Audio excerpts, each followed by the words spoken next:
The Young Zeppelin Starlets return again with a sophomore effort I initially found underwhelming. Was this a repeat of the fumbled Anthem of the Peaceful Army debut? Trying to find my way into the music, I decided to put it on shuffle along with the Dynamite EPs Black Smoke Rising and From the Fires.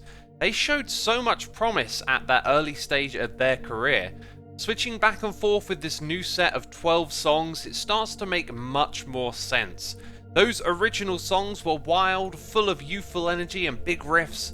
Now the group seem to look beyond the obvious. The battle at Garden's Gate seems like an attempt to mature beyond the flash and dazzle. Thus it can seem somewhat dull at times. Greta Van Fleet's problem is still the footsteps of acts gone before that they tread in. Much of the music lacks originality, creating an undercurrent of uncertainty. I've tried to let go of that. What I've found are the subtler crafts, cohesive songwriting to focus on theme and topicality without being steered too strongly by the guitar and stage antics. Its best songs creep up on you, brooding steadily, building but not always seeking a big moment to conclude. Though with a handful of songs that climax does arrive through ambitious guitar solos, aiming for that classic timeless lead magic but awkwardly residing in the confines of ideas that were once cutting edge. They do find their space to soar though. To let go of the more critical ear, it can really feel quite special. The variety of cuts keeps the record flowing, moving between different intensities and focuses. Everyone gets a moment to make a song memorable, mostly the Kiska brothers, with singer Joshua having a field day on some of these songs, going above and beyond to flex his mighty voice. It's an absolute pleasure on a song like Stardust Chords. The record sounds fantastic, very lived in and warm, so much so I barely considered the fidelity until now.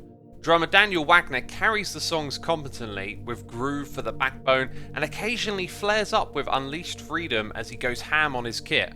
It's wonderful, like a progressive drum solo as he goes the rounds on the drums. Would certainly like to hear a little bit more from him. I'm lukewarm on this record, but mostly for the lack of originality. But letting go of critique, I've had nothing short of a blast with the battle at Garden's Gate. Now the initial shock of a band so stunningly reviving an old sound has worn off, it's up to them to write memorable songs, and I think they've genuinely done that here with a handful of them. As a whole, it's a case of time will tell, but I can't complain as so far it's been great fun. Thanks for listening. If you'd like to see some more of my music blogs, go check the website out. Every page has over 1,000 articles sorted by artist, year, genre and more. Just hit Ctrl F and have a search for something that interests you.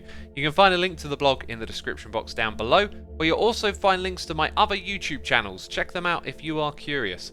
Thanks again for watching, and be sure to subscribe to catch the next upload.